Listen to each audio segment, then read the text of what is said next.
A black girl says just one word at her adoption hearing, and the judge stops everything immediately. The courtroom falls silent. Her foster father, a tough ex-biker, is stunned as guards rush in and she's pulled away in tears. Everyone thinks he hurt her, but the truth is far more shocking and far more dangerous. What did she really see in that room? And why does one single word unravel a secret no one was ready to face? Before we get into the story, comment below where in the world you are watching from today. And if you like this story, don't forget to subscribe. The kitchen was small but spotless, its worn linoleum floor gleaming in the soft morning light that filtered through the window above the sink. Diesel moved with surprising gentleness for such a large man, his tattooed arms careful as he spread honey on thick slices of toast. Steam rose from 2 mugs of hot cocoa, the rich chocolate scent filling the cozy space. At the square wooden table, Amara sat perfectly still, her small frame hunched over as she stared at the frayed shoelace dangling from her sneaker. Her dark eyes were fixed and distant, lost in thoughts she wouldn't share. The morning silence wrapped around them like a familiar blanket. Not uncomfortable, just there. Diesel set the plate of honey toast in front of her with the same careful movement he used for everything around Amara. The ceramic clicked softly against the wooden table. He'd learned early on that sudden noises made her flinch, so now every motion was measured, deliberate. "Hot cocoa's just right today," he said. His gravelly voice kept low and even. Not too hot, not too cold. He placed her favorite mug, the blue one with white clouds, within easy reach. 6 months had passed since that rainy night when social services had brought Amara to his door. 6 months of quiet mornings like this, of building trust, one small moment at a time. Diesel settled into his chair across from her, the old wood creaking under his weight. He pulled out his worn copy of Classic Motorcycles Monthly, the pages dog-eared and well-loved. "Mind if I read a bit?" he asked, though he already knew she wouldn't object. It was part of their morning ritual now. He cleared his throat and began reading about a restored 1969 Triumph Bonneville. "This beauty purrs like a kitten," he read, suddenly switching to a posh British accent that would have made any real Englishman cringe. "But don't let that fool you, mate. She's got enough power to make your grandmother's hair curl." Amara didn't laugh. She never did. But Diesel caught the slight shift in her shoulders, the way her eyes flickered briefly toward him before returning to her shoelace. It was enough. These tiny responses were like gold to him, precious signs that somewhere inside she was listening, maybe even healing. As he read, his mind drifted back to her first night here. The social worker had just left, and when he'd gone to check on Amara in her new room, she was gone. Panic had gripped him until he'd found her behind the old tool shed, curled into herself, silent tears streaming down her face. Most foster parents might have tried to coax her inside, might have made promises they couldn't keep. But Diesel knew better. He'd simply lowered his bulk onto the damp ground beside her, keeping enough distance so she wouldn't feel trapped. And there they'd sat, hour after hour, as the sky turned from dusk to deep night. He'd waited until her tears had dried, until her breathing had steadied, before softly saying, "When you're ready, there's a warm bed inside. No rush." That night had set the tone for everything that followed. Diesel never pushed, never demanded words or smiles or gratitude. He just remained steady, present, like the solid ground beneath their feet. Back in the present, Amara finished the last bite of her toast, carefully brushing crumbs into a neat pile. With deliberate movement, she pushed the empty plate forward, their wordless ritual of thanks. Diesel nodded, acknowledging her gesture with the same quiet respect he always showed. "Guess I should check the mail," he said, folding his magazine closed. The morning sun had climbed higher now, casting long rectangles of light across the kitchen floor. He pushed back from the table, his chair scraping softly against the linoleum. The stack of mail waited in the old copper box by the front door. Diesel thumbed through the usual suspects, bills, advertisements, a motorcycle parts catalog, until he came to an official-looking envelope. His heart did a quick double beat as he recognized the courthouse letterhead. Inside was a single sheet of paper, crisp and formal. His eyes scanned the words, landing on the important parts.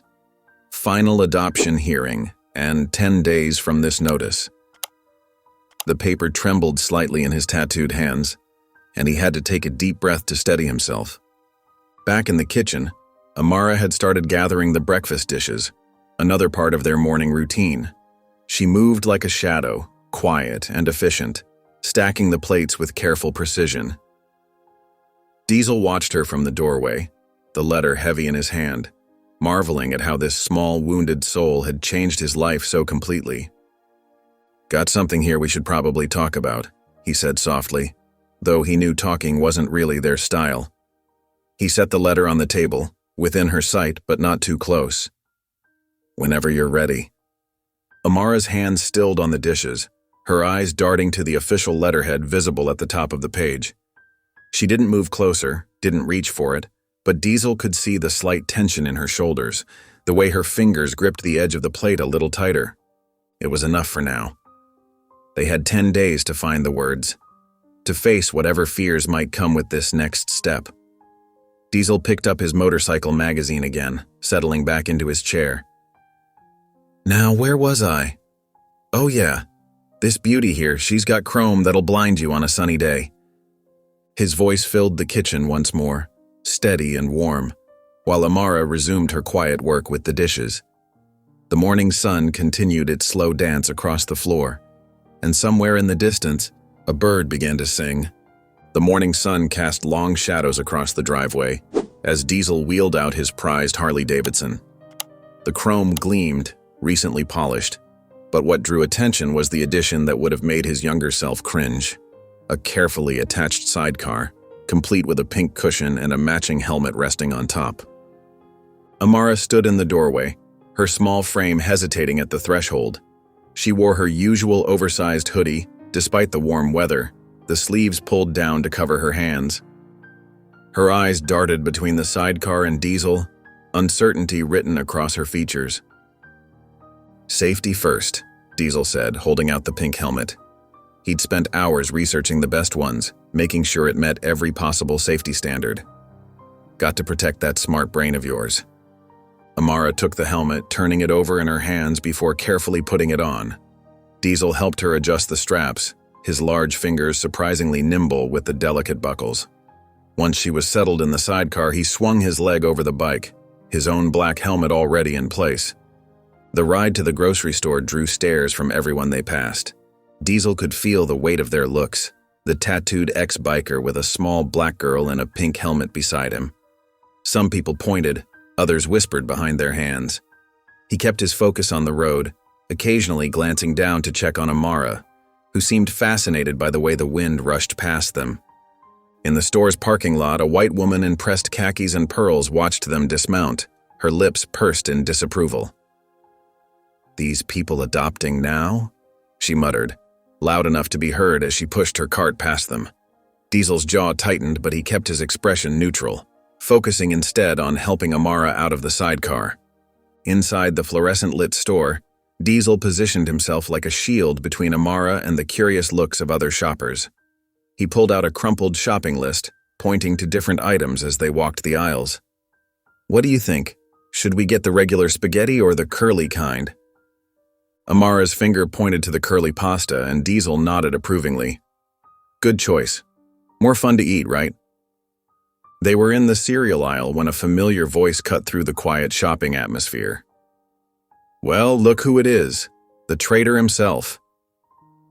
Diesel's shoulders tensed before he turned around. Slug stood at the end of the aisle, his Hell's Angels patches prominent on his leather vest.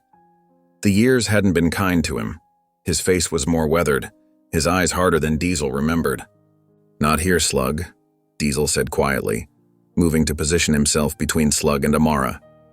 Slug's eyes flickered to Amara, then back to Diesel, his lip curling. "This what you left the Brotherhood for? Raising the enemy?" He spat the last word like poison. Diesel's hands clenched into fists, but he kept his voice steady. "Back off, now." "You've gone soft, Diesel," Slug sneered. "Time was you'd have—" "That time's dead," Diesel cut him off, his voice dropping to a dangerous growl. "Just like everything else about that life. Walk away." Something in Diesel's tone must have reached through Slug's bravado because he took a step back, though his sneer remained. "You're dead to us anyway," he said before turning and stalking away. Diesel waited until Slug was gone before looking down at Amara. She stood perfectly still, her face unreadable, but her hands were twisted tight in the sleeves of her hoodie. "Let's finish up here," he said softly. In the parking lot, as they loaded groceries into the sidecar's small storage compartment, Diesel could feel the weight of unspoken questions hanging in the air. He secured the last bag and turned to Amara. "Slug used to be like a brother to me," he said, choosing his words carefully. "But people change. Sometimes they grow up, learn better. Sometimes they stay stuck in ugly ways of thinking." He knelt down to her level, making sure she could see his eyes. "I'm not that person anymore, and I never will be again." The ride home was quiet but different from their usual silence. Diesel could feel Amara processing everything she'd seen and heard. When they pulled into the driveway, she helped unpack the groceries without being asked, her movements deliberate and thoughtful. While Diesel put away the food, Amara settled at the kitchen table with her drawing supplies, crayons and paper he'd bought her 3 months ago, which she used sparingly, as if afraid they might disappear. He worked around her quietly, heating up leftover spaghetti for their lunch. It wasn't until he was setting out plates that he noticed what she was drawing. The picture showed 2 figures, a tiny girl with brown skin standing next to a giant of a man covered in colorful squiggles that could only be tattoos. The man held what looked like an umbrella over the girl's head, protecting her from a sky filled with angry scribbles. Diesel's throat tightened as he looked at the drawing. Without a word, he walked to the fridge and carefully pinned it up with a magnet, right at eye level. When he turned back, Amara was watching him, her expression guarded but expectant. He simply nodded and set a plate of warmed spaghetti in front of her. Then he walked to the calendar hanging by the phone and made a bold X through another day, counting the remaining squares until the hearing. "7 days to go, kid," he said, returning to the table with his own plate of spaghetti. The rain drummed steadily against the windows of Diesel's small house, creating a gentle rhythm that usually brought comfort. But today, as a silver sedan pulled into the driveway, the sound felt ominous. Through the rain-streaked glass, he could make out the familiar figure of Ms. Hawthorne, her cream-colored blazer protected by a large black umbrella. Diesel took a deep breath, squaring his shoulders. He'd been expecting this visit, the routine check-in that came with fostering a child. Behind him, he heard the soft padding of feet as Amara slipped away, clutching her worn copy of Bridge to Terabithia to her chest. The girl had developed a sixth sense for these visits, always managing to make herself scarce just before the doorbell rang. Ms. Hawthorne's sharp knock came right on schedule. Diesel opened the door, careful to keep his expression neutral and welcoming. "Morning, Ms. Hawthorne. Please come in out of the rain." She stepped inside, shaking out her umbrella before folding it carefully. Her eyes swept the living room with practiced efficiency, taking in every detail. The neat stack of library books on the coffee table, the carefully arranged throw pillows, the fresh flowers in a mason jar by the window. "Mr. Maddox," she said, her tone professionally crisp. "I trust you received the notice about Friday's hearing?" "Yes, ma'am," Diesel replied, gesturing toward the kitchen table where they usually conducted these meetings. "Would you like some coffee? Just made a fresh pot." "No, thank you." She settled into a chair, pulling out her leather-bound notebook and clicking her pen. "I notice Amara's not here. Is she attending school today?" "It's Saturday," Diesel reminded her gently. "She's in her room reading. Would you like me to call her out?" Ms. Hawthorne's pen scratched against the paper. "In a moment. First, I'd like to discuss some concerns that have been brought to my attention." Diesel sat down across from her, his large frame making the kitchen chair seem almost comically small. He waited, knowing what was coming. "Your background check revealed quite a history, Mr. Maddox," she began, flipping through her notes. "Multiple arrests for assault, known associations with the Hells Angels." Her eyes lingered on the tattoos visible beneath his rolled-up sleeves. "Several bar fights in particular caught my attention." "That was a long time ago," Diesel said quietly. I've been clean for 8 years now, work full-time at Mike's Motorcycle Repair, and I volunteer 3 evenings a week at the youth center on Oak Street. You can call Pastor Williams there, he'll vouch for me. Ms. Hawthorne's lips tightened into what might have been trying to pass for a smile. Yes, I'm aware of your current employment and volunteer work. She said the words as if they were somehow suspicious.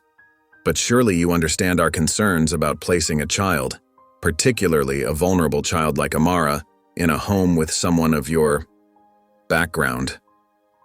A floorboard creaked in the hallway. Diesel didn't need to look to know Amara was there, listening. He could picture her pressed against the wall, one hand twisted in the hem of her oversized hoodie like she always did when she was anxious. I understand your concerns, Diesel said, keeping his voice level. But people can change. I did change. Haven't had a drink in 8 years, haven't thrown a punch in longer. My life now is about making things better, not worse. Ms. Hawthorne made another note in her book. And these associates of yours? The motorcycle gang members? I cut ties with them years ago, Diesel replied. Complete break, haven't looked back. More writing. Then Ms. Hawthorne looked up, her eyes fixing on a point behind Diesel. Ah, Amara. Would you come here, please? Diesel turned to see Amara hovering in the hallway entrance, her book clutched like a shield against her chest. She took small steps forward, her eyes darting between the adults. Amara. Ms. Hawthorne's voice shifted to what she probably thought was a warm tone. I'd like to speak with you privately. Would that be all right? Amara's eyes found Diesel's. He gave her a small nod, trying to convey reassurance. She moved closer to the table but remained standing, her fingers white-knuckled around her book. Amara, sweetheart. Ms. Hawthorne leaned forward. I need you to be honest with me. Do you feel safe here? With Mr. Maddox? The question hung in the air. Amara's gaze dropped to the floor, then lifted again. She gave a single definitive nod. You can tell me if you don't, Ms. Hawthorne pressed. No one will be angry with you. If anything makes you uncomfortable. Another nod from Amara, more emphatic this time. Her free hand reached out, almost unconsciously, toward Diesel's shoulder, though she stopped just short of touching him. Ms. Hawthorne's pen moved across the page again, her tight smile returning. Well, thank you, Amara. You can go back to your reading now. Amara retreated quickly but quietly like a shadow slipping away. Diesel heard the soft creak of the couch springs as she settled there. I think we're done here, Ms. Hawthorne announced, closing her notebook with a snap. I'll see you both at the hearing on Friday. Diesel walked her to the door, maintaining his polite demeanor, even as he noticed the way she clutched her purse closer when she passed him. Once she was gone, he found Amara curled up on the couch, her book forgotten in her lap. She had made herself small the way she did when she was trying to disappear. Without a word, Diesel retrieved the soft blanket they kept draped over the armchair, the one with little motorcycles printed on it that had made Amara smile ever so slightly when he brought it home. He draped it gently over her shoulders, careful not to startle her. Outside, through the rain-spotted window, Ms. Hawthorne stood beside her car, phone pressed to her ear. Her expression had changed completely, all pretense of professional warmth gone, replaced by something cold and determined. Her lips moved as she spoke into the phone, her free hand gesturing sharply. Yeah, the hearing's on Friday, he won't get her. The memory hit Diesel like a physical blow, sharp and clear as broken glass. The clubhouse basement, thick with cigarette smoke and the stench of stale beer. Music thumping through the floorboards above, where the party raged on. But down here in the grimy bathroom with its flickering fluorescent light, time stood still. His younger brother Tommy lay sprawled on the cold tile floor, needle still dangling from his arm. Diesel's hands trembled as he pressed them against Tommy's chest, trying to force life back into his brother's body. The blood from where Tommy had hit his head on the sink mixed with the dirty water on the floor, staining Diesel's hands crimson. Come on, little brother, Diesel pleaded, his voice cracking. Don't do this. Please don't do this. But Tommy's eyes remained fixed and glassy, his skin already taking on a bluish tinge. Someone was shouting upstairs, the bass line of some heavy metal song vibrating through the walls. A beer bottle shattered somewhere nearby, followed by drunken laughter. Diesel knew he should call for help, but who? The club's unwritten rules were clear: no cops, no matter what. And by the time he could get one of their friendly doctors here, it would be too late. It was already too late. He gathered Tommy's lifeless body in his arms, cradling him like he used to when they were kids and Tommy had nightmares. His brother's head lolled against his shoulder, blood matting his dark hair. Diesel's tears mixed with the blood on his hands as he rocked back and forth on that dirty bathroom floor, holding the only family he had left. The memory faded, leaving Diesel standing in his garage, hands gripping the wrench so tight his knuckles had gone white. The neighbor's Harley sat in front of him, waiting for its new carburetor. He forced himself to breathe, to focus on the present. The clean smell of motor oil, the afternoon sunlight streaming through the open garage door, the distant sound of kids playing somewhere down the street. The crunch of gravel announced a visitor. Diesel didn't need to look up to know who it was. He recognized the distinctive rumble of that particular bike engine. Doc's boots appeared in his peripheral vision, scuffed leather and steel toes. "Been a while, brother," Doc said, his gravelly voice unchanged by the years. Diesel kept working on the bike. "Not your brother anymore, Doc. You know that." Doc sighed, lighting a cigarette. He was older now, his beard more gray than black, but he still wore the club's colors with pride. "Look, I'm not here to cause trouble. Just passing along a message." Now Diesel did look up, fixing Doc with a steady gaze. "Then pass it and go. Some of the boys, they're not happy about what you're doing." Doc took a long drag on his cigarette. "Taking in that little black girl, they say it's bad optics. Makes the club look soft." Diesel carefully set down his wrench, wiping his hands on a shop rag. When he spoke, his voice was quiet, but carried an edge sharp enough to cut. "Tell them I don't care." Diesel, "No." Diesel straightened to his full height, towering over his former friend. "You tell them this. I'm out. Have been for years. What I do with my life is none of their business. And if any of them come near my kid..." He left the threat unfinished, but his meaning was clear. Doc held up his hands in surrender. "Just delivering the message, that's all. For what it's worth, I think Tommy would have been proud of you." The mention of his brother's name hit Diesel like a physical blow, but he kept his face neutral. "Goodbye, Doc." He watched as Doc mounted his bike and rode away, waiting until the sound of the engine had faded completely before allowing his shoulders to slump. The sun was setting now, painting the garage in long shadows. Time to close up for the night. Inside the house, he found Amara at the kitchen table, carefully coloring in her homework assignment. She glanced up when he entered but didn't say anything. That was their way. Comfortable silence, no pressure to fill the space with unnecessary words. Diesel went to his bedroom and opened the bottom drawer of his dresser. Under a stack of old t-shirts lay a battered shoebox. Inside was all he had left of Tommy. A few photos, his favorite lighter, the St. Christopher medal their mother had given him before she died. He selected one photo.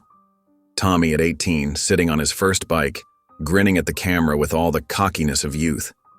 Before the drugs, before the club, before everything went wrong. Carrying the photo, Diesel walked to Amara's room.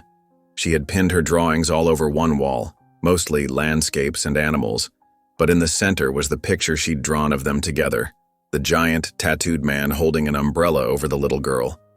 He placed Tommy's photo on her nightstand, right next to where she'd propped up that drawing. Amara appeared in the doorway, watching him with those observant eyes that seemed to see right through him. "You remind me of someone," Diesel said softly, touching the edge of the photograph. "Someone I didn't save." Amara moved closer, studying the photo. She didn't say anything, but Diesel could tell she was listening. She always listened. "He was my little brother. Tommy, he was..."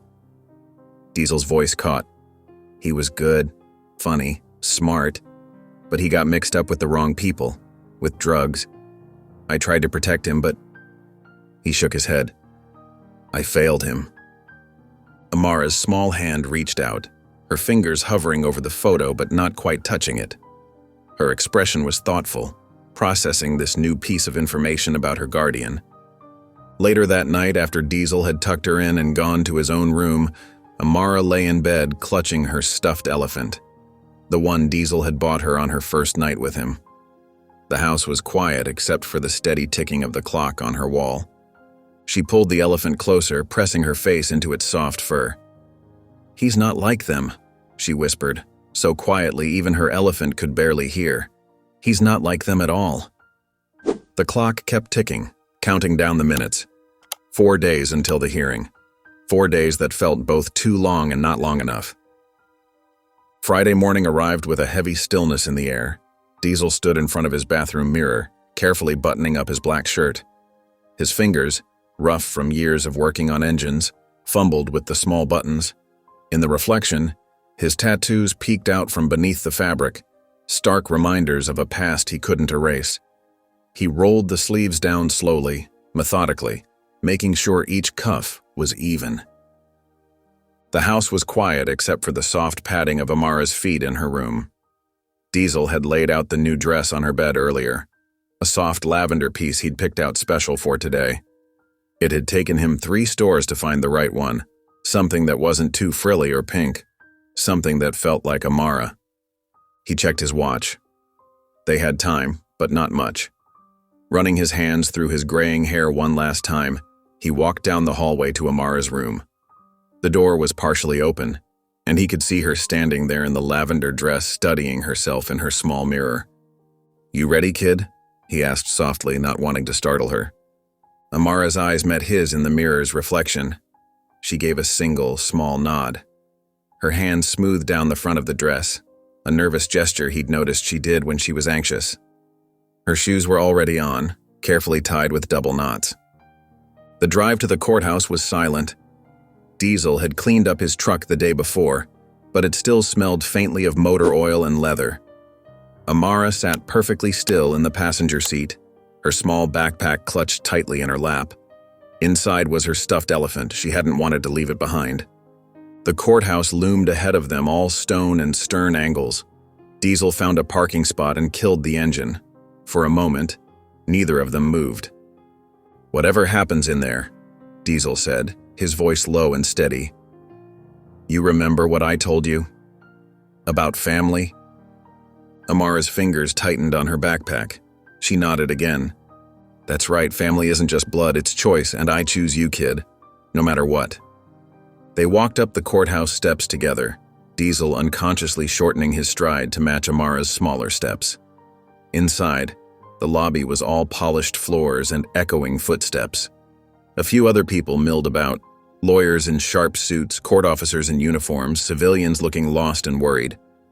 They found seats on a wooden bench near the courtroom doors. Amara's hand found its way into Diesel's gloved one, her grip tight. He gave her hand a gentle squeeze, trying to transfer some strength through that simple touch. People filed into the courtroom gradually.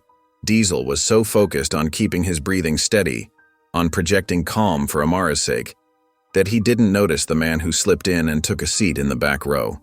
His attention was fixed forward, on the empty judge's bench, on the future that hung in the balance. A court officer's voice rang out, "All rise for the Honorable Judge Crane." Everyone stood. Judge Crane swept in, her black robes rustling as she took her seat. She was older, with steel-gray hair and sharp eyes that seemed to take in everything at once. "Be seated," she commanded, shuffling through the papers before her. "We're here today regarding the petition for adoption of minor child Amara Carter by Leon Maddox, also known as Diesel. Is that correct?" "Yes, Your Honor," Diesel's lawyer responded. Judge Crane's eyes fixed on Diesel, her gaze critical. "Mr. Maddox, I have some concerns about this petition. Your background is troubling. Former member of the Hells Angels, multiple arrests in your younger years, associations with known white supremacist groups. How do you expect this court to believe you're qualified to raise any child, let alone a young black girl?" Diesel stood, his voice steady despite the tension in his shoulders. "Your Honor, I've been clean for 8 years. I have documentation of regular drug tests, steady employment at Thompson's Motorcycle Repair, and character references from my employer and the youth center where I volunteer." His lawyer stepped forward, presenting a thick folder of papers. "And what makes you think you can understand and support the unique challenges and needs of a black child?" Judge Crane pressed, her tone sharp. "Have you considered the cultural implications? The potential trauma of placing her in a home with someone who once associated with racist organizations?" "I can't change my past," Diesel replied honestly. "But I can choose my future. I've learned. I've changed. I've worked to understand my own prejudices and overcome them. Amara needs stability, safety, and love. That's what I provide." Judge Crane's lips pressed into a thin line as she reviewed the documents. "Ms. Carter," she said suddenly, turning her attention to Amara. "Do you feel safe with Mr. Maddox?" Amara's eyes, which had been fixed on her lap, slowly lifted. As she did, her gaze caught movement in the back of the courtroom. There, sitting in the last row with a familiar smirk on his face, was Mr. Kettle. Her former group home supervisor's eyes bore into her, his smile growing wider as he saw her notice him. The room suddenly felt too small, too hot. Amara's chest tightened as memories flooded back. Dark rooms, locked doors, silenced screams. Her hand clutched Diesel's harder. "Ms. Carter?" Judge Crane prompted. "Please answer the question." Amara's mouth went dry. Mr. Kettle's presence seemed to fill the whole room, suffocating her. The word came out as barely a whisper. "Help." Gasps rippled through the courtroom. Judge Crane's gavel came down with a sharp crack. "Court is adjourned. Remove the child and detain the applicant for questioning." Everything happened at once. Court officers moved toward Diesel, handcuffs glinting in the fluorescent light. Amara reached for him desperately, but a bailiff pulled her back. She could see Diesel's face, concern for her overwhelming any worry for himself. "It's okay, kid," he called out as the cuffs clicked around his wrists. "It's gonna be okay." But Amara couldn't respond. She could only watch as they led Diesel away, while Mr. Kettle's satisfied smile burned into her back from the shadows of the courtroom. The holding room was barely bigger than a closet, with stark white walls and a metal table bolted to the floor. Diesel sat uncomfortably in the hard plastic chair, his wrists still bound by handcuffs that bit into his skin. Across from him, a public defender in a rumpled suit flipped through papers without really reading them, occasionally letting out small sighs that suggested he'd rather be anywhere else. "Look," Diesel said for what felt like the 100th time, his voice rough with frustration. "I've never hurt her, never laid a hand on her, not once." The public defender, Johnson he'd introduced himself as, barely glanced up from his papers. He mumbled, clearly unconvinced. "And the child's cry for help in court? Just a coincidence?" "Something scared her," Diesel insisted, leaning forward despite the restraints. "But it wasn't me. You need to check who else was in that courtroom." Johnson's pen tapped against the table in an irritating rhythm. "Mr. Maddox, given your history with the Hells Angels and various other associations, you understand why the court has to take such allegations seriously." "They're not allegations," Diesel growled, then forced himself to take a deep breath. Getting angry wouldn't help Amara. "She never alleged anything. She said one word, help, and everyone jumped to conclusions." The lawyer shrugged, the gesture dismissive and tired. The judge saw what she saw, a child in distress, possibly trying to signal abuse from her potential adoptive father. Combined with your background, he let the sentence trail off meaningfully. "Check the security cameras," Diesel pressed. "Talk to Amara properly. Something happened in that courtroom, and it wasn't about me." Johnson gathered his papers into a messy stack, clearly ready to end the interview. "We'll investigate all angles, Mr. Maddox. For now, you'll remain in custody until we can sort this out." Meanwhile, across town, Amara stood in a gray-walled room that smelled of industrial cleaner and old linoleum. The Western Heights Emergency Youth Shelter was a place she knew all too well. She'd spent 3 months here before Diesel took her in. Nothing had changed. The same institutional furniture, the same fluorescent lights that buzzed overhead, the same feeling of being trapped. A tired-looking staff member watched as Amara's belongings were methodically removed from her backpack and placed into a clear plastic bag. Her clothes, her few books, even her treasured stuffed elephant, all of it went into the bag with clinical efficiency. When she reached for her phone, the staff member shook her head. "No personal communications until further notice," the woman recited, as if reading from a manual. "Facility policy." Amara's hand dropped to her side. She wanted to scream, to explain that she needed to call Diesel to make sure he was okay. But her voice stayed locked in her throat, just like it always did when fear took hold. The room they assigned her was identical to all the others. 2 twin beds with thin mattresses, metal frames bolted to the floor, a single dresser with broken handles. She sat on the edge of one bed, her plastic bag of belongings at her feet, and tried to make herself as small as possible. The click of heels in the hallway made her tense. Ms. Hawthorne appeared in the doorway, her face arranged in an expression of practiced concern. She carried her ever-present clipboard and wore a cardigan that was exactly the wrong shade of peach. "Amara, sweetheart," Ms. Hawthorne's voice dripped with false sweetness as she entered the room. "I came as soon as I heard. We need to talk about what happened in court today." Amara's fingers twisted in the hem of her lavender dress, the dress Diesel had bought her, the one she'd been so careful not to wrinkle. Ms. Hawthorne pulled up a chair, positioning herself directly in front of Amara.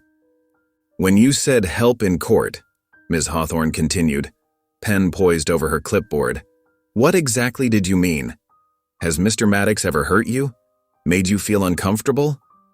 Amara's silence stretched between them like a wall. She could feel Ms. Hawthorne's patience wearing thin beneath the sympathetic facade. The social worker leaned forward, her voice dropping to a harder edge. "Amara, you need to work with me here. You don't want to go back into the system permanently, do you? Back to group homes? Because that's what will happen if you don't help us understand the situation." The threat hung in the air, heavy and familiar. Amara's chest felt tight, her breathing shallow. She could feel the walls of the room pressing in, just like they used to in the closets where Mr. Kettle would lock her. Ms. Hawthorne waited a few more moments before standing with a disappointed sigh. "Think about it overnight. We'll talk again tomorrow." Her heels clicked away down the hall, leaving Amara alone with her thoughts and the growing darkness. That night, Amara lay rigid on the thin mattress, staring at the water-stained ceiling. The other bed remained empty. Small mercy in a place like this. As the facility settled into its nighttime rhythm of distant doors and muffled voices, memories began to surface like bubbles in dark water. Mr. Kettle's voice echoed in her mind, as clear as if he were standing right beside her bed. She could smell his aftershave, too sweet and chemical. Could feel his hand gripping her arm too tight as he pushed her toward the supply closet. "Little troublemaker," he'd call her, his voice sugar-coated poison. Always causing problems, always making up stories. The closet would be dark, so dark she couldn't see her own hands in front of her face. Sometimes he'd leave her there for hours, until her legs went numb from sitting on the hard floor. "If you tell anyone," he'd whisper through the door, "you'll end up somewhere worse.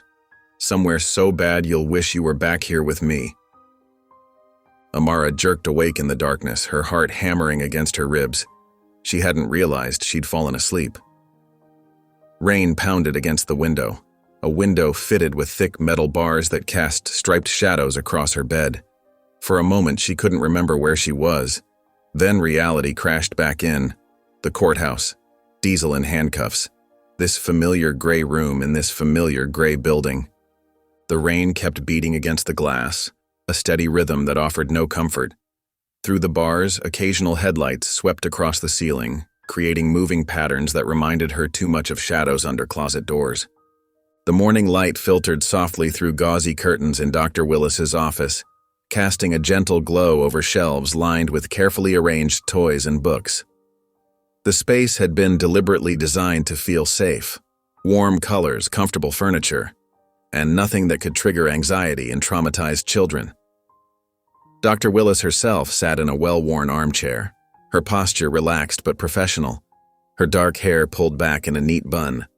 Across the room, Amara perched rigidly in the corner of a plush sofa, her hands folded tightly in her lap. She wore the same lavender dress from court, now slightly wrinkled from sleeping in it at the shelter. Her eyes darted between the door and the window, mapping escape routes, a habit Dr. Willis had seen countless times in children who'd learned to fear adults. "You know, Amara," Dr. Willis began, her voice gentle but matter-of-fact, "you don't have to talk if you don't want to. Sometimes just being in a new place with a new person can feel overwhelming." She reached for a cup of tea on the side table, taking a slow sip. "Would you like some water? Or maybe hot chocolate?" Amara's eyes flickered to Dr. Willis's face, then away again. She gave a tiny shake of her head. "That's perfectly fine, Doctor." Willis continued, settling back in her chair. "You know, I was thinking earlier about how scary the world can feel sometimes, especially when things happen that we don't understand, or when everything seems to change all at once." She paused, noting how Amara's shoulders remained tense, but her eyes had stopped their constant scanning. "It reminds me of a story I once heard," Dr. Willis said, her tone shifting to something softer, more storyteller-like. "Would you mind if I shared it with you?" Amara didn't respond, but she didn't pull away either.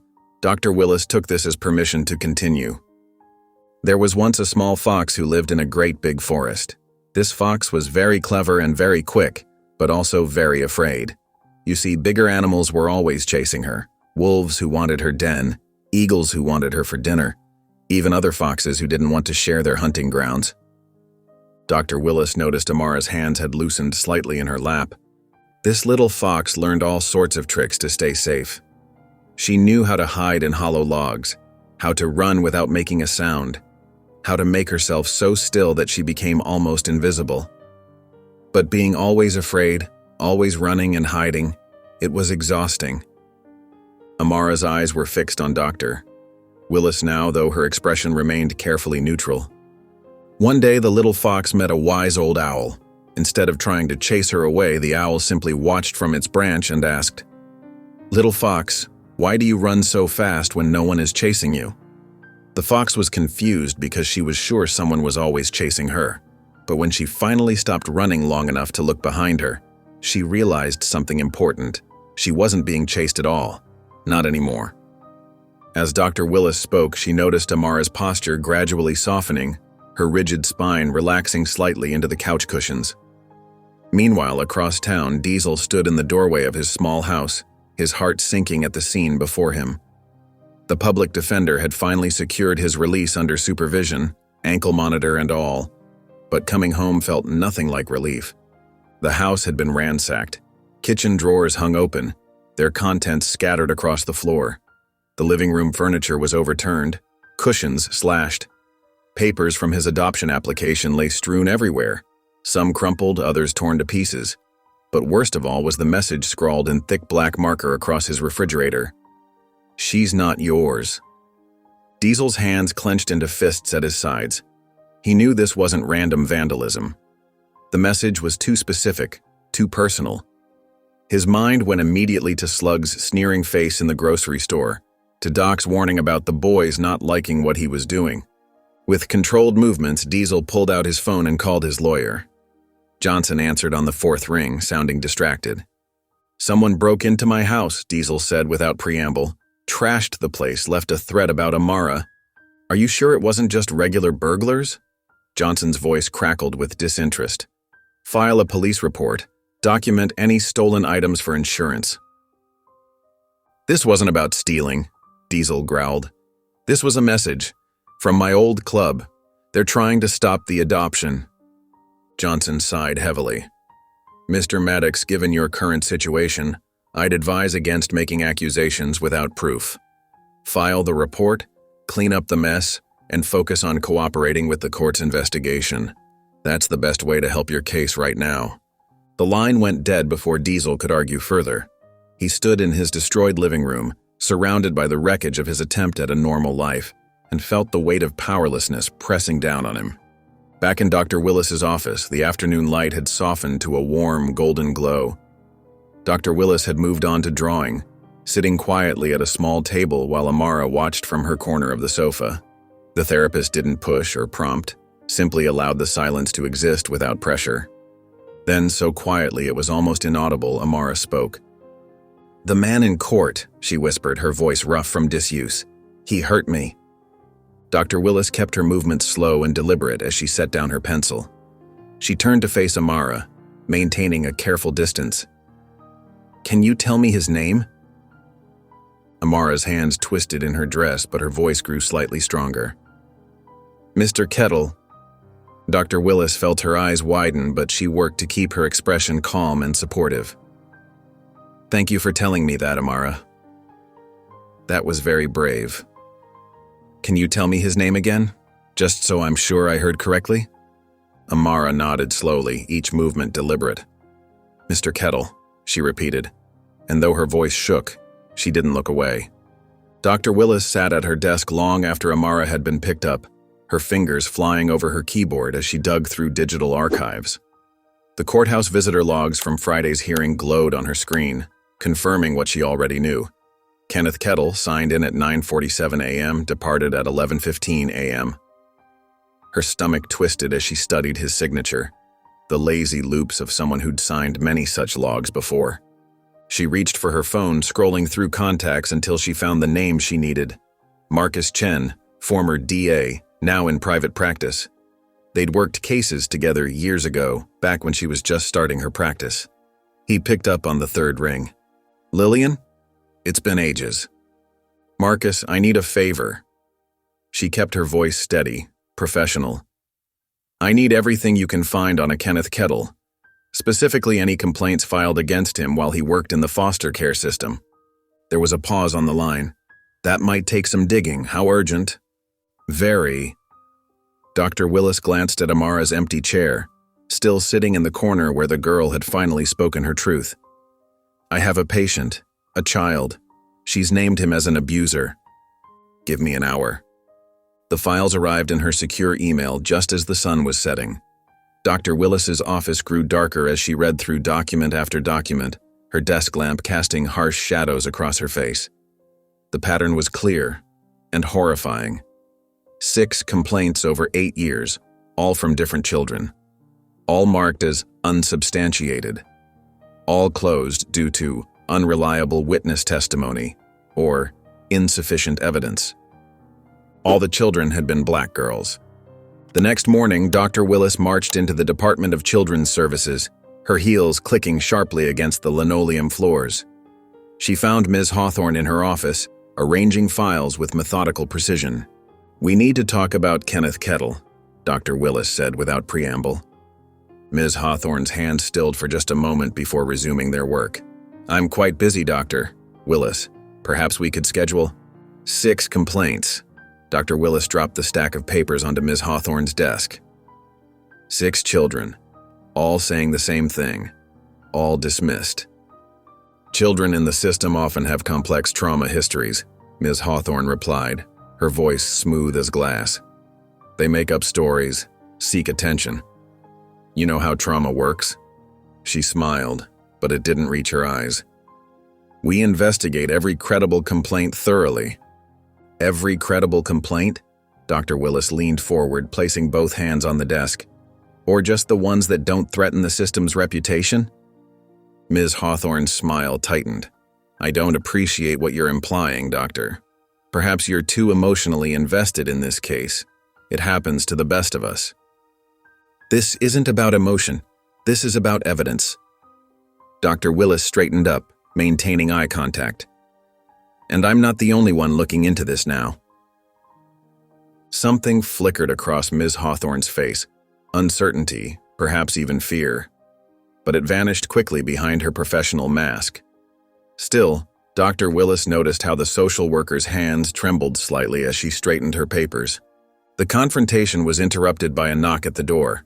Both women turned to find Diesel standing there, his massive frame filling the doorway. Despite his size, he carried himself carefully, like someone used to being seen as a threat. "Dr. Willis?" he asked quietly. "Got a minute?" Ms. Hawthorne's expression soured. "Mr. Maddox, you're not supposed to be here without..." "I'll speak with him, Doctor," Willis cut in. She gathered her files, giving Ms. Hawthorne one last pointed look. "We're not done discussing this." In Dr. Willis's office, Diesel pulled out his phone. His hands were steady, but his voice was rough with emotion. "I always wear a body cam button on my vest," he explained. "Started doing it years ago after I left the club. Too many people wanting to catch me slipping up." He pulled up a video file. "This is from the hearing. I reviewed it last night, couldn't sleep. There's something you need to see." The footage was grainy, shot from chest height. They could see Amara standing before the judge, her small frame tense with fear. The audio was muffled, but clear enough to hear the judge's question. "Do you feel safe with him?" Diesel paused the video. "Watch her mouth," he said, then pressed play. Dr. Willis leaned in close, studying Amara's face. The girl's lips moved, forming words that didn't match what everyone in the courtroom had heard. Not help, but not him. Behind. "She wasn't afraid of me," Diesel said softly. "She was afraid of someone behind her. Someone in the gallery." "Kettle," Dr. Willis breathed. "He was sitting in the back row." They watched the clip again and again. Each time the words were clearer. Not him. Behind. A child's desperate attempt to tell the truth, misunderstood in a moment of chaos. Dr. Willis sat back in her chair, mind racing. This was evidence, not conclusive on its own, but combined with the pattern of complaints, the visitor logs, Amara's testimony. It was enough to start asking serious questions. She thought of all the children whose complaints had been dismissed, whose voices had been silenced, of Ms. Hawthorne's careful deflections and cold smile, of systems designed to protect themselves rather than the vulnerable. "There's someone else who needs to see this," she said finally. She pulled out her own phone and created a secure email address, then carefully copied the video file. She added no personal information, no identifying details, just the clip itself and a brief note about its context. The email went to Lena Martinez, an investigative journalist known for her unflinching coverage of systemic abuse. Dr. Willis had read her previous exposés on corruption in child services. She knew Lena would understand the significance of what she was seeing. Across town, Lena sat at her desk in the newspaper's office, watching the video for the second time. Her dark eyes narrowed as she studied the child's face, the subtle movement of her lips.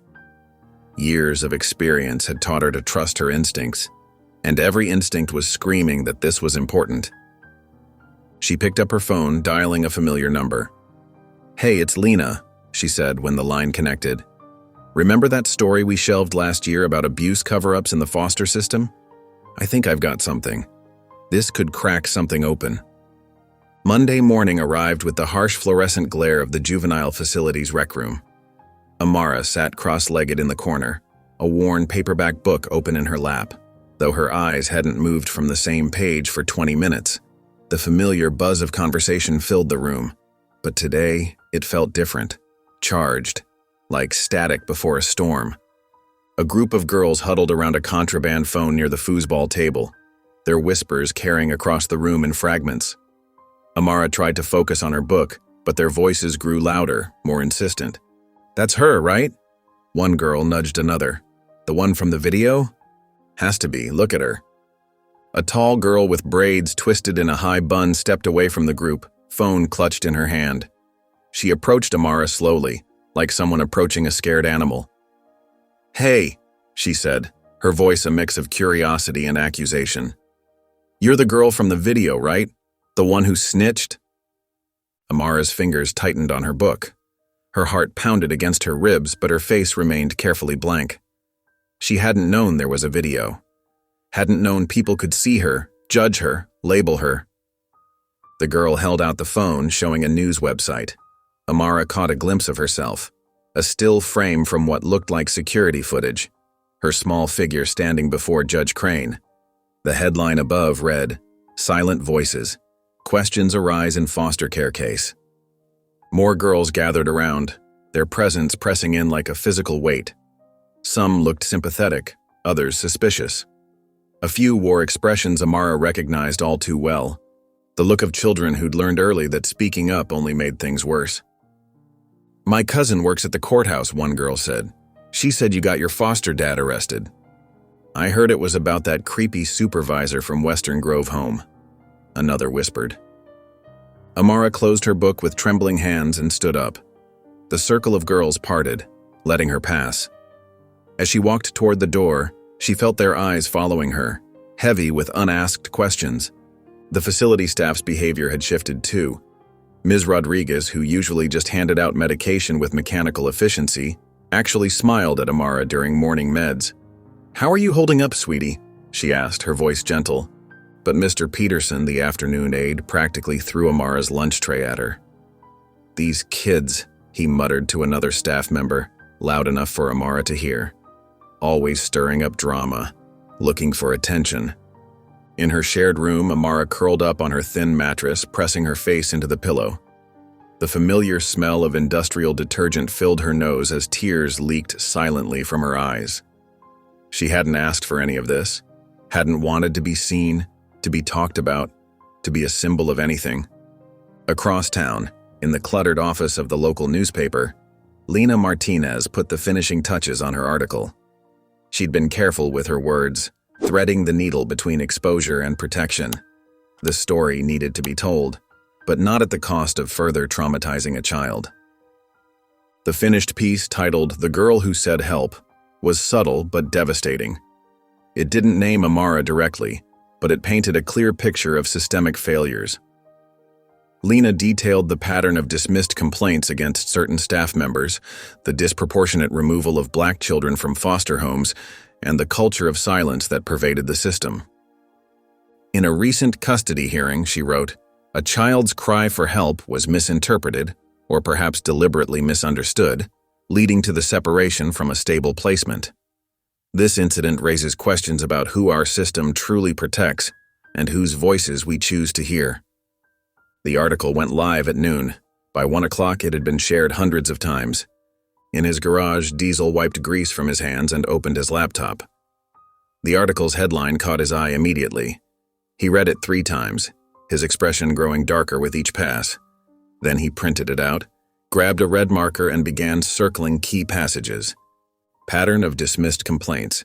Disproportionate impact on children of color. Questions of institutional bias. His hands were steady as he folded the article and slipped it into an envelope. He wrote Judge Crane's courthouse address in clear, careful letters. No return address. No note needed. The evidence would speak for itself. Back at the facility, Amara sat alone in the bustling lunchroom. The institutional food was as bland as ever, but today she couldn't even pretend to eat. The whispers had followed her here too, along with sideways glances and pointed fingers.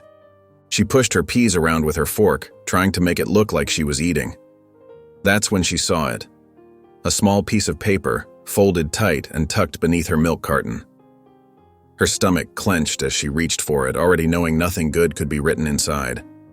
With trembling fingers, she unfolded the note. The message was short, written in sharp, angry letters. "He knows you talked. Watch your back." Amara's breath caught in her throat. Slowly, carefully, she lifted her eyes to the window. Through the wire fence that surrounded the facility's grounds, she could see the street. A dark sedan was parked across the way, its engine idling. Behind the wheel sat Mr. Kettle, his face half hidden by shadow, but his eyes fixed directly on the lunchroom window. He smiled when their eyes met, that same cold smile he'd worn in the courthouse. Then he raised his hand in a small wave, a gesture that looked friendly to anyone else who might be watching. But Amara knew what it really meant. It was a reminder. "I can find you anywhere. I'm always watching." The milk carton toppled as Amara's hand jerked back, spilling across her tray. White liquid spread across the table, dripping onto her lap, but she barely noticed. All she could see was that smile. All she could feel was the weight of those eyes watching her through the fence. Dr. Willis sat in her dimly lit office, the late afternoon sun casting long shadows across her desk. Across from her, Dr. Sarah Chen, a fellow therapist with 20 years of experience in child trauma cases, flipped through Amara's thick case file. The room was quiet except for the soft whir of a desk fan and the rustling of papers. "Look at this pattern," Dr. Willis said, pointing to a series of placement records. Every time a complaint was filed against Kettle, Hawthorne was somehow involved in the investigation.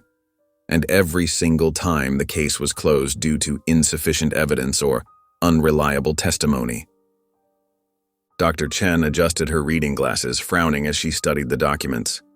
These dates, the complaints span over 5 years, all from different facilities, but always the same outcome. And look at the demographics. Dr. Willis spread out several more papers, each one a complaint form marked closed. Nearly every victim was a black girl between 7 and 13. The system didn't just fail them, it was designed to silence them. Dr. Chen set down the files and removed her glasses, rubbing the bridge of her nose. Her expression was grave. Lillian, I need you to understand something. What you're suggesting, it's not just about one bad supervisor or a biased social worker. This kind of systematic cover-up, it goes deep. I know, Dr. Willis replied, her jaw set with determination. No, I don't think you do. Dr. Chen leaned forward, her voice dropping to barely above a whisper. People get buried trying to untangle this stuff. Careers end. Lives get ruined. Sometimes worse. Dr. Willis stood up and walked to her filing cabinet, pulling out more folders. These kids were already buried. Someone has to dig them out. After Dr. Chen left Dr. Willis dove deeper into her research. She called in favors from colleagues, cross-referenced employment records, and followed paper trails that led her through a maze of bureaucratic breadcrumbs. As night fell, she found herself staring at a yellow document from 15 years ago, a staff roster from Western Grove Home for Children. There it was, in faded type, Margaret Hawthorne, Social Services Coordinator, listed directly under Edward Kettle, Residential Supervisor. Dr. Willis's hands trembled as she dug further. More documents emerged, incident reports, complaint forms, internal memos. All of them showed the same pattern. Young black girls reporting abuse, Hawthorne conducting the investigations, cases closed without action. One report particularly caught her eye. A 10-year-old girl had reported being locked in a supply closet overnight.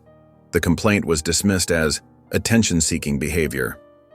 Hawthorne's signature was at the bottom along with a note, child prone to fabrication.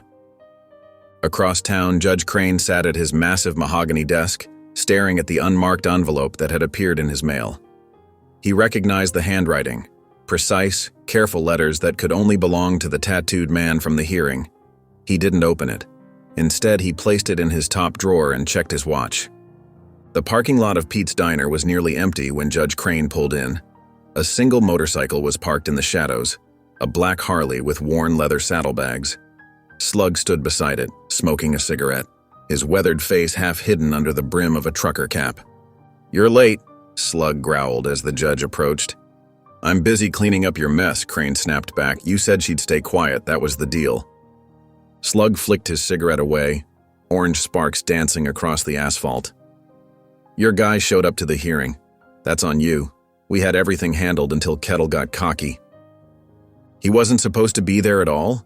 Crane's voice rose slightly before he caught himself, glancing around the empty lot. "Well, he was," Slug shrugged.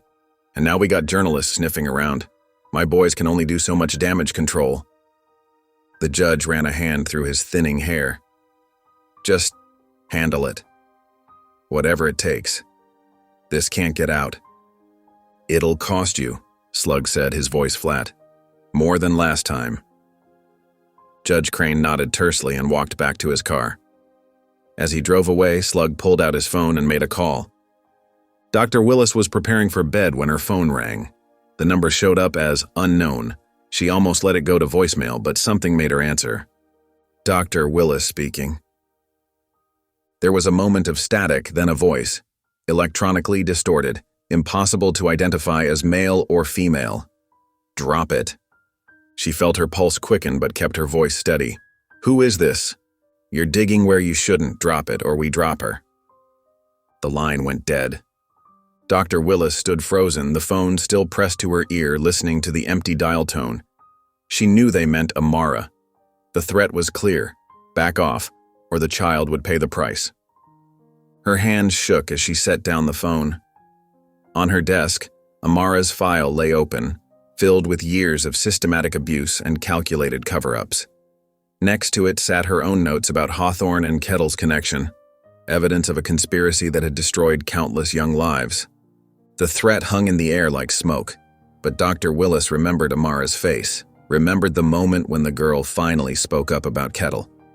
She thought about all the other children who had tried to tell their stories, only to be silenced by the very system meant to protect them.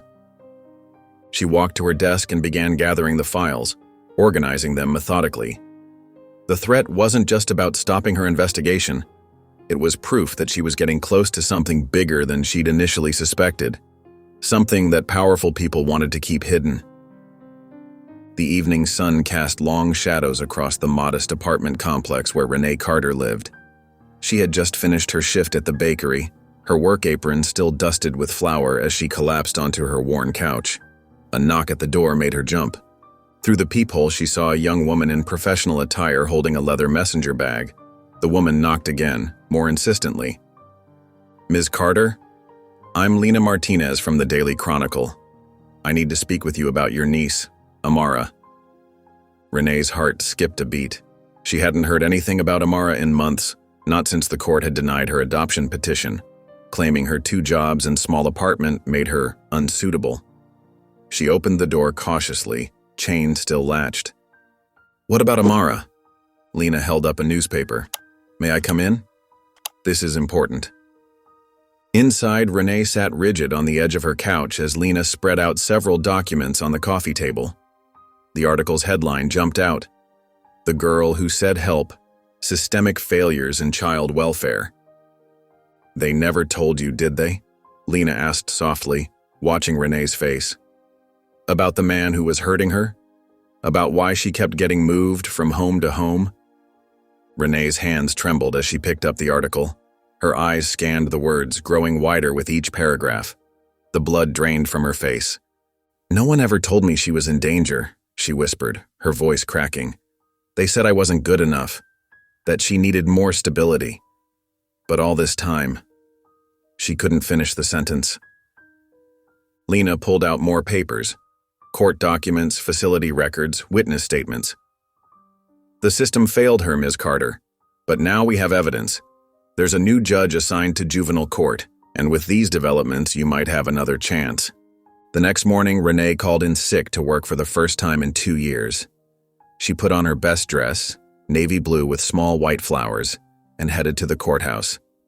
Her hands clutched a manila envelope containing everything she had: pay stubs from the bakery, her lease agreement, reference letters from her pastor and neighbors, even photos of the small bedroom she'd prepared for Amara. The courthouse lobby was cool and quiet. Renee approached the clerk's window, her voice steady despite her racing heart. "I need to file a motion to reopen an adoption petition." 20 minutes later, she sat in a smaller courtroom, facing Judge Larkin. He was younger than she expected, with kind eyes and a thoughtful expression as he reviewed her paperwork. "Ms. Carter," he began, his tone measured but warm. "I see you've made significant changes since your last petition was denied. Tell me about your current situation." Renee sat up straighter. "I have a full-time position at Sweet Dreams Bakery now. I'm lead decorator and they're training me for management. I moved to a better apartment, 2 bedrooms, in a good school district. My church family has been incredibly supportive." Judge Larkin nodded, making notes. "And you're aware of the recent developments in Amara's case?" "Yes, Your Honor, that's why I'm here. I should have fought harder before, but I believed them when they said I wasn't good enough." Her voice grew stronger. "I'm her family. I should have been there to protect her." The interview lasted over an hour.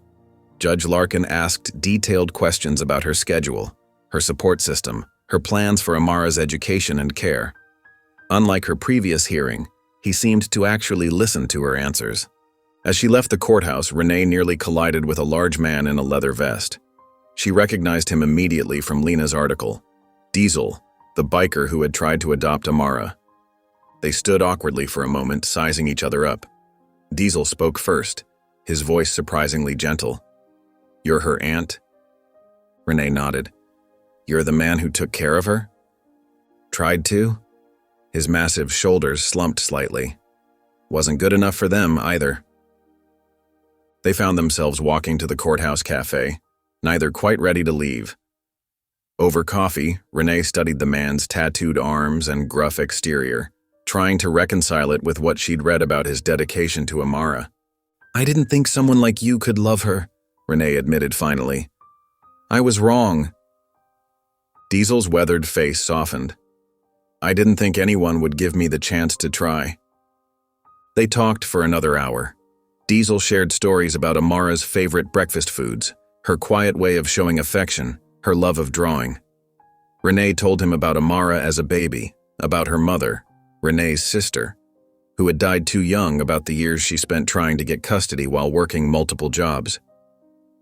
That evening, Renee arrived at the juvenile facility for her supervised visit with Amara. The waiting room was stark and institutional, with hard plastic chairs and fluorescent lighting. Her heart pounded as she heard footsteps approaching. Amara appeared in the doorway, escorted by a staff member. She looked smaller than Renee remembered, more fragile. But when their eyes met, something magical happened. Amara's face transformed with a rare, genuine smile. "You came," she whispered, taking a tentative step forward. Renee fought back tears as she reached for her niece's hand. "I always wanted to. They just wouldn't let me." They sat together on a worn couch, hands clasped tightly. Amara leaned slightly against her aunt's shoulder, a small gesture that spoke volumes. The staff member watched from across the room as aunt and niece began to rebuild their connection, one quiet moment at a time. The night wrapped around Diesel's small house like a thick blanket. He lay sprawled on his worn leather couch, surrounded by scattered papers and legal documents. Lena's draft article lay open on his chest, rising and falling with each deep breath. The table lamp cast a soft glow over highlighted passages and sticky notes marking important details. A sudden crash from the back of the house jolted him awake. Glass shattered, followed by the distinct sound of wood splintering. Diesel's eyes snapped open, his body instantly alert. Without hesitation, he grabbed the heavy tire iron he kept beside the couch, a habit from his former life that he'd never quite shaken. Moving silently despite his size, Diesel crept toward the kitchen. Moonlight streamed through the broken window, casting jagged shadows across the linoleum floor. Glass crunched under his boots as he approached, tire iron raised.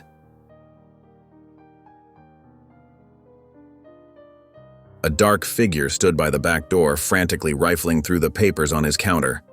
The intruder's head snapped up at Diesel's approach. Even in the dim light, Diesel caught a glimpse of something familiar, a patch on a leather jacket he knew all too well. "Stop right there," Diesel growled. But the figure was already moving, diving through the broken window with surprising agility. Diesel burst through the back door, taking the steps two at a time. The intruder's footsteps echoed off the brick walls of the narrow alley behind his house. Despite his bulk, Diesel ran hard, following the sound of running feet and scattered garbage cans. Left turn, right turn, the chase led deeper into the maze of back alleys. But at a four-way intersection, the footsteps seemed to vanish. Diesel spun around, breathing hard, listening intently. Nothing but the distant sound of traffic and a stray cat's yowl. "Damn it," he muttered, turning back toward home. When he returned to his kitchen, nothing appeared to be stolen. His wallet still sat on the counter, his keys hung on their hook. But as he began checking through the scattered papers, his heart sank. The USB drive containing the surveillance footage from his vest camera, the video showing Amara's true reaction in court, was gone. Diesel's hands shook slightly as he dialed Lena's number. It was late, but she answered on the second ring. "Someone broke in," he said without preamble. "They took the video." There was a pause on the other end. "The footage from your vest cam?" "Yeah, they knew exactly what they were looking for." "It's okay," Lena replied, her voice steady. "I uploaded copies to multiple secure servers the day you gave it to me. Standard procedure. They can't erase it completely." Diesel's shoulders relaxed slightly. He called Dr.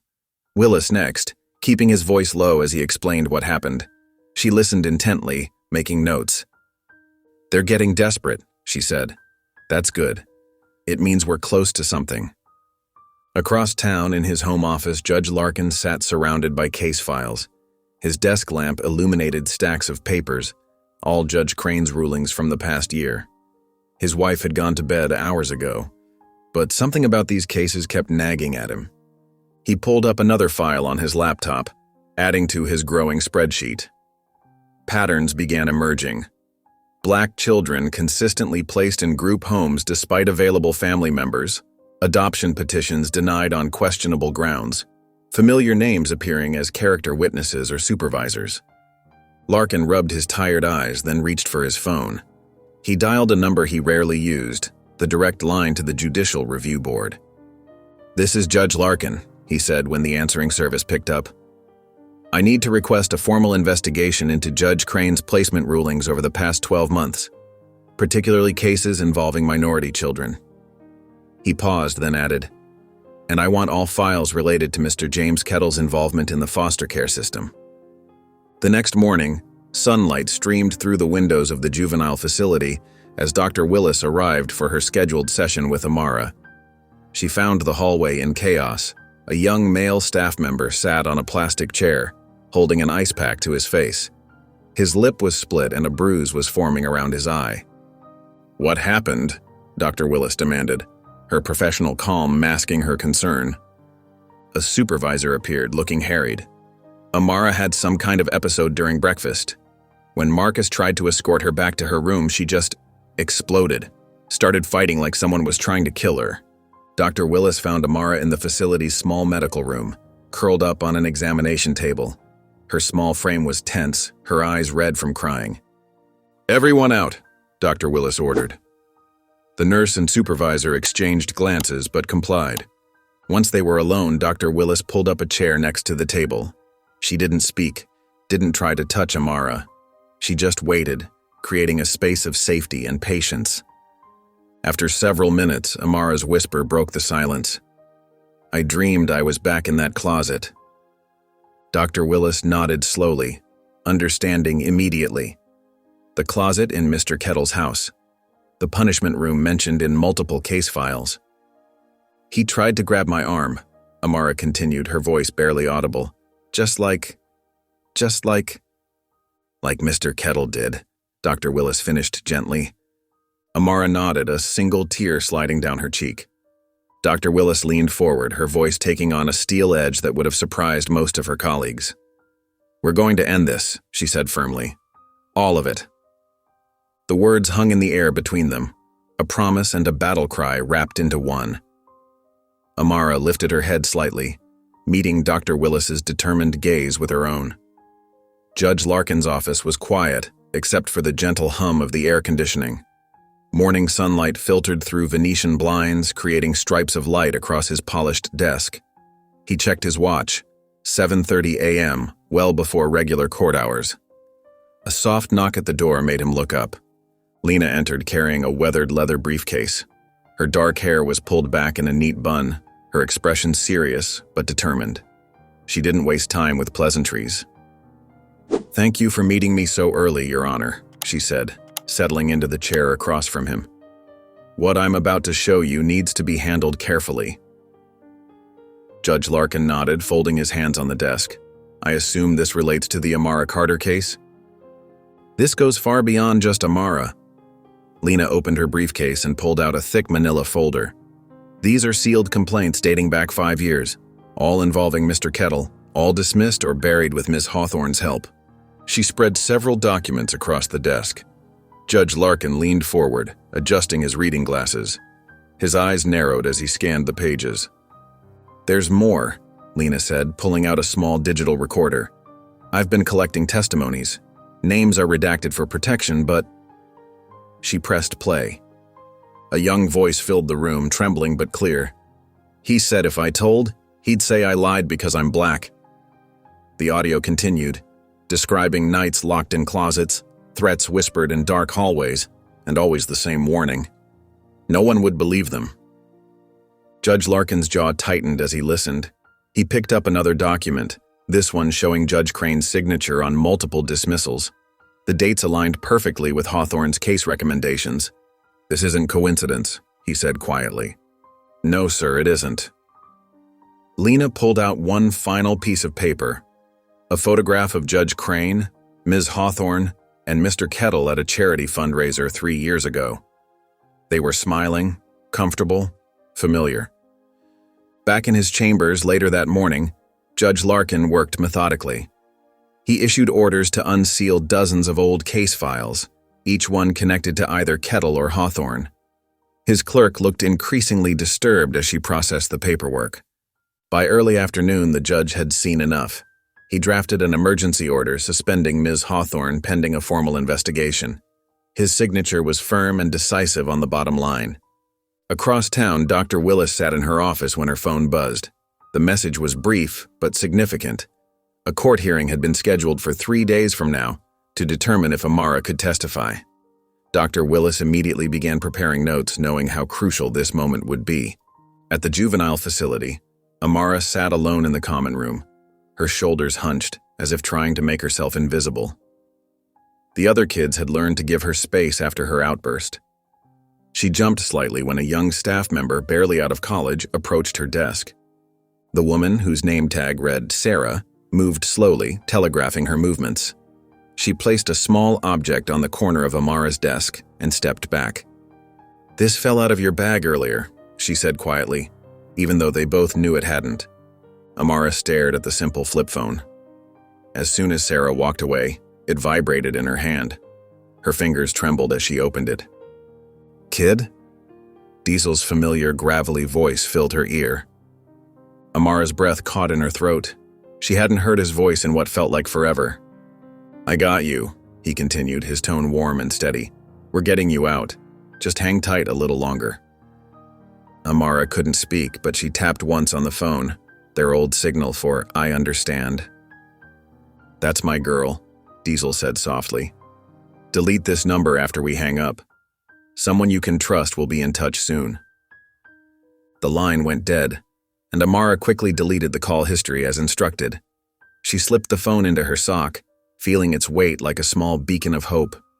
That night, as darkness settled over the city, 4 police cars pulled up silently outside Ms. Hawthorne's Victorian home. Officers approached with flashlights and a search warrant. Ms. Hawthorne answered their knock in her bathrobe, her face falling as she read the document. The search was thorough and methodical. In her home office, they found filing cabinets full of case records, many with obvious alterations. Digital forensics began copying her computer's hard drive. But it was in the basement, behind a false panel in an old wine rack, that they found the mother lode, dozens of folders containing original documents alongside their doctored versions. Report cards changed to show behavioral problems. Witness statements edited to remove mentions of abuse. Medical records with missing pages. And there, in a folder marked simply JK, they found it. A handwritten letter on yellowed paper. Mr. Kettle's flowing script thanked Ms. Hawthorne for keeping the doors open and understanding what needs to be done with certain types. The detective in charge read the letter twice, then carefully sealed it in an evidence bag. She stepped outside to make a call. "This is Detective Martinez. I need an arrest warrant issued immediately for James Kettle." She paused, listening. "Yes, now. We have written evidence of conspiracy and endangerment of minors. Multiple counts." She ended the call and looked back at Ms. Hawthorne's house, where officers were still carrying out boxes of documents. Through the window, she could see Ms. Hawthorne sitting at her kitchen table, her face buried in her hands, her world crumbling around her. A young officer approached with another evidence bag. "Ma'am, you need to see this. We found a whole series of emails between Hawthorne and Judge Crane. They were coordinating case assignments, making sure certain kids went to specific homes." Detective Martinez nodded grimly. "Add them to the evidence log. And get me Judge Larkin's direct line. He needs to know what we've found." The fluorescent lights in the shelter hallway buzzed faintly as midnight approached. Amara lay rigid in her narrow bed, the thin mattress doing little to cushion her from the metal springs beneath. Her small hands clutched the burner phone hidden under her pillow, its solid presence both comforting and terrifying. The room was never fully dark here. Security lights from the courtyard cast strange shadows through the barred windows. Amara's eyes traced them across the ceiling as exhaustion pulled at her. But sleep meant dreams, and dreams meant memories. They came anyway, dragging her down into fitful slumber. In her dream, she was back at the group home. The walls seemed to stretch upward forever, painted that sickly institutional green. Heavy footsteps echoed down the hallway. She knew those footsteps. The door slammed, the sound making her flinch even in sleep. The closet loomed before her, dark and suffocating. Now, Kettle's voice oozed like oil in her ears. This is for your own good. You know what happens to little girls who don't follow the rules. Amara jerked awake with a gasp, her pajamas damp with sweat. Her heart hammered against her ribs as she sat up, pressing herself into the corner where her bed met the wall. The phone dug into her palm where she'd gripped it in her sleep. Morning came slowly, bringing with it the usual routine of bland breakfast and listless activities. But today was different. Dr. Willis was coming. The therapy room felt warmer than the rest of the facility, with its soft lamplight and walls painted a gentle blue. Dr. Willis sat in her usual chair, but today she held something behind her back. "I brought someone who might want to meet you," she said, bringing out a stuffed fox. Its fur was russet red, with clever black button eyes and a white-tipped tail. It was identical to the one from her story about the fox who always escaped its pursuers. Amara's eyes fixed on the toy, her hands twitching slightly in her lap. Dr. Willis placed it on the small table between them, not pushing, just offering. "He's very good at keeping secrets," Dr. Willis said softly.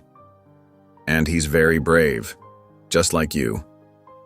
Amara reached out slowly, her fingers brushing the fox's soft fur. Something in her chest loosened, like a knot finally coming undone. She pulled the toy into her lap, running her fingers over its ears. "He heard us," she whispered, so quietly Dr. Willis had to lean forward to hear. "Not all of us. Just some." Dr. Willis nodded encouragingly, keeping her expression gentle but attentive. "Can you tell me more about that?" Amara's fingers tightened in the fox's fur. "He'd make us smile when people came to check on us. Said if we didn't look happy enough, we'd get sent somewhere worse." Her voice grew stronger, though it shook slightly. "He gave candy to the white kids, said they were good examples. We got chores instead. Cleaning toilets, scrubbing floors." Dr. Willis made careful notes, but kept her eyes on Amara. "What happened when you tried to tell someone?" "Ms. Hawthorne." Amara's face darkened. She'd come by a lot. She saw things. She knew. But she'd just turn around and walk away. Once, Jenny, another girl, tried to show her bruises. Ms. Hawthorne said she probably did it to herself for attention. The words came faster now, like a dam breaking. "He said no one would believe us anyway. Said black kids always make trouble, always lie. Said we should be grateful anyone took us in at all." Amara's voice cracked. "He'd lock us in the closet if we cried too loud. Said it was to help us learn to be quiet." Dr. Willis set her notepad aside and leaned forward, her eyes serious but kind. "Amara, you're incredibly brave for telling me this, but I need to ask you something important. Would you be willing to tell this story one more time in court?" Amara's body tensed, the fox clutched tight against her chest. "In front of everyone? In front of him?" "You wouldn't have to look at him," Dr. Willis assured her. "You'd be looking at me. I'll be right there the whole time. And what you say could help make sure he never hurts another child again." Amara stared at the floor, her mind racing. The silence stretched between them, but Dr. Willis waited patiently. Finally, Amara spoke, her voice small but steady. "You'll really be there?" "The whole time, Doctor," Willis promised. "You just talk to me, like we're doing right now. Pretend it's just us and your fox friend here." Amara stroked the stuffed animal's ears, thinking. Then she gave a single, determined nod. "Okay." Across town, Judge Larkin sat in his chambers reviewing security protocols with the head bailiff. "I want additional officers in plain clothes," he instructed, pointing to a diagram of the courtroom. "Here, here, and by both exits. No one enters without proper identification, including court staff." The bailiff nodded, making notes. "What about the witness protection measures?" "Full screen between the witness stand and the gallery," Larkin said firmly. and I want the hallway cleared before and after her testimony. No exceptions. Outside the courthouse, a beat-up gray sedan sat idling across the street. Behind the wheel, Kettle's knuckles showed white where he gripped the steering wheel. His face was twisted with barely contained rage as he watched people coming and going through the building's main entrance. A light rain began to fall, streaking the windshield and blurring the courthouse lights. But Kettle didn't move, didn't blink. He just sat there, watching, waiting. His jaw clenched so tight a muscle twitched in his cheek. His phone lay on the passenger seat, displaying an unread message from an unknown number. "They know everything. Get out while you can." But Kettle wasn't running. Not yet. Not before he made sure that little girl learned what happened to people who talk too much. The morning sun cast long shadows across the courthouse steps as Diesel pulled into the parking lot. His Harley's engine rumbled to silence, and he sat for a moment, adjusting the sleeves of his freshly cleaned leather jacket. He'd polished his boots until they gleamed and tied back his gray-streaked hair neatly. The weight of the moment settled on his broad shoulders as he made his way inside. The courthouse lobby buzzed with quiet tension. Diesel spotted Renee, Amara's aunt, sitting on a wooden bench near the water fountain. She wore a pressed navy dress and clutched her purse tightly in her lap. Their eyes met across the space and they exchanged careful nods. Neither spoke, but something passed between them. An understanding, a shared purpose. Near the courtroom doors, a small cluster of reporters gathered, their press badges catching the fluorescent light. Lena stood slightly apart from them, her notebook already open. She'd made sure the right people knew about today's hearing, but her face remained professionally neutral as she watched the doors. Dr. Willis arrived early too, her heels clicking purposefully on the marble floor. She carried her usual leather briefcase and a small paper bag that clearly contained something soft. She disappeared down the hallway where Amara would be waiting. The minutes ticked by slowly. More people filtered in, court officers, legal aides, curious onlookers. Diesel's hands clenched and unclenched rhythmically as he waited. Renee pulled out a small Bible and began reading silently to herself. At exactly 9 a.m., the courtroom doors opened. Judge Larkin's clerk directed everyone to their places. Diesel took his seat in the front row, with Renee choosing to sit a few careful feet away. The reporters settled into the back, pens poised. When Dr. Willis finally led Amara in through the side door, the room fell silent. Amara looked tiny in her lavender dress, her shoulders visibly trembling. But her chin was lifted, and her steps, though small, were steady. In her arms, she clutched the stuffed fox doctor Willis had given her. Judge Larkin's face softened as he watched her approach.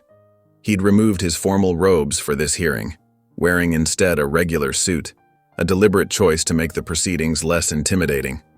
"Good morning, Amara," he said gently. "Thank you for being here today. Dr. Willis will stay right beside you and you can hold on to your fox friend. Would that be okay?" Amara nodded once, her fingers tightening in the toy's fur. Diesel watched from his seat, his massive hands balled into fists on his knees. His face remained carefully neutral, but his eyes never left Amara as she was sworn in and settled into the witness chair. Dr. Willis positioned herself directly in Amara's line of sight, creating a focal point. "Remember what we practiced," she said softly. "Just talk to me, like in my office." Amara's voice came out barely above a whisper at first, but it grew stronger as she spoke. She described the group home, the green walls, the heavy doors, the closet that smelled like bleach and fear. She explained how Mr. Kettle would sort the children, how candy and praise went to some while others got harsh words and harder work.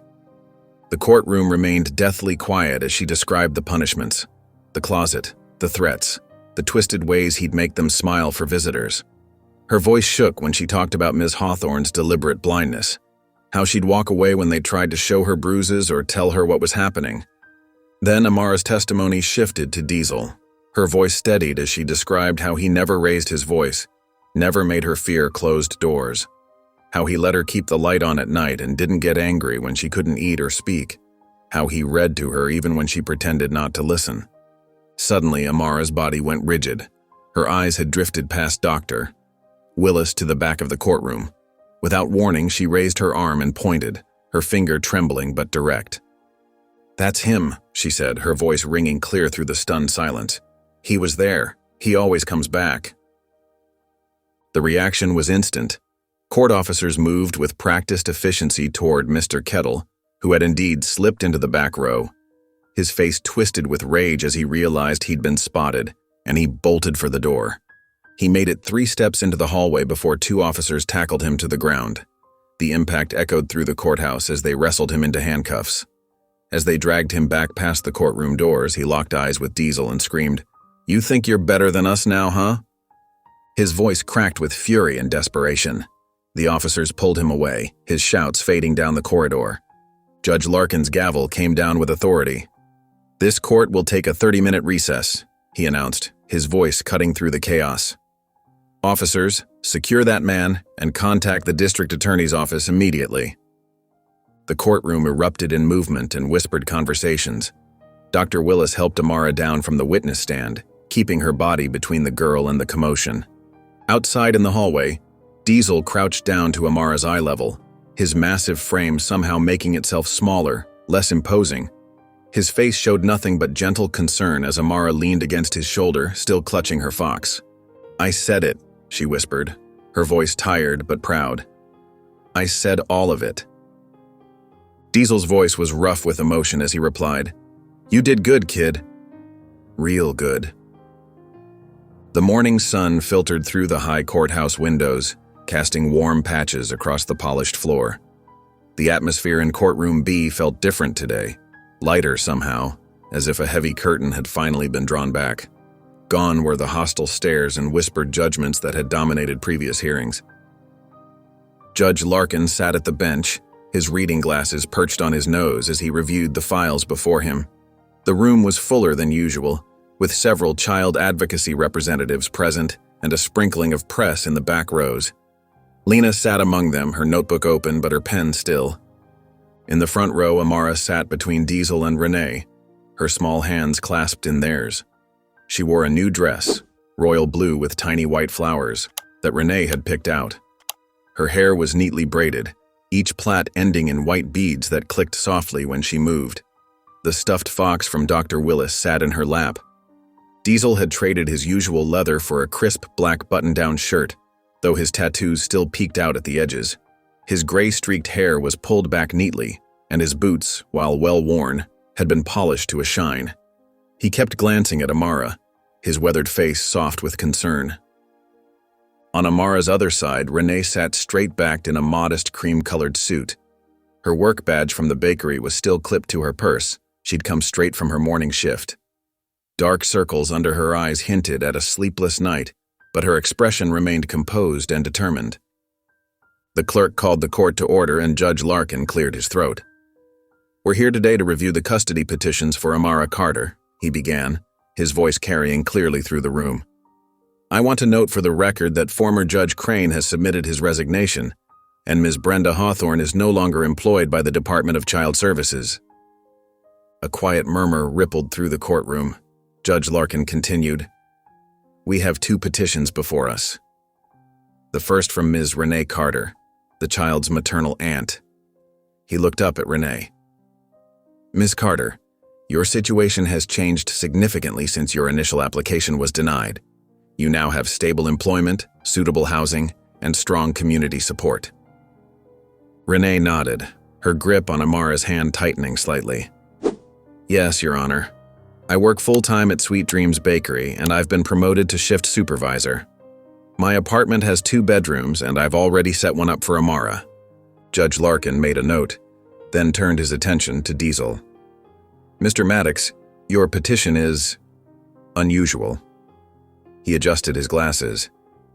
"Your past involvement with the Hells Angels and history of violence would normally be immediate disqualifying factors. However," he paused, shuffling through some papers, "your role in exposing systemic abuse within our child welfare system cannot be ignored. You've maintained steady employment, attended counseling, and most importantly, provided Amara with stability and safety during a critical period." Diesel's face remained stoic, but his shoulders tensed slightly. "Yes, sir," he said, his deep voice quiet but clear. I ain't proud of my past, but I'm trying to do right by her now." The judge nodded thoughtfully.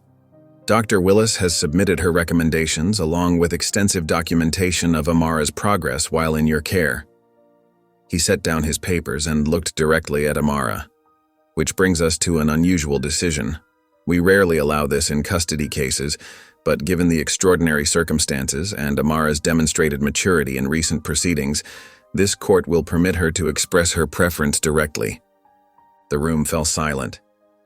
All eyes turned to Amara, who slowly stood up, still holding both Diesel's and Renee's hands. She looked small standing there, but her voice came out clear and steady. "I want both," she said, looking straight at Judge Larkin. "I want my aunt and my biker. I want my family." She squeezed their hands and asked with a child's simple directness, "Can I have that?" A hint of a smile touched Judge Larkin's usually stern face. He leaned forward slightly. "This court has the authority to consider alternative arrangements when they serve the best interests of the child." He straightened up, his voice taking on its formal tone.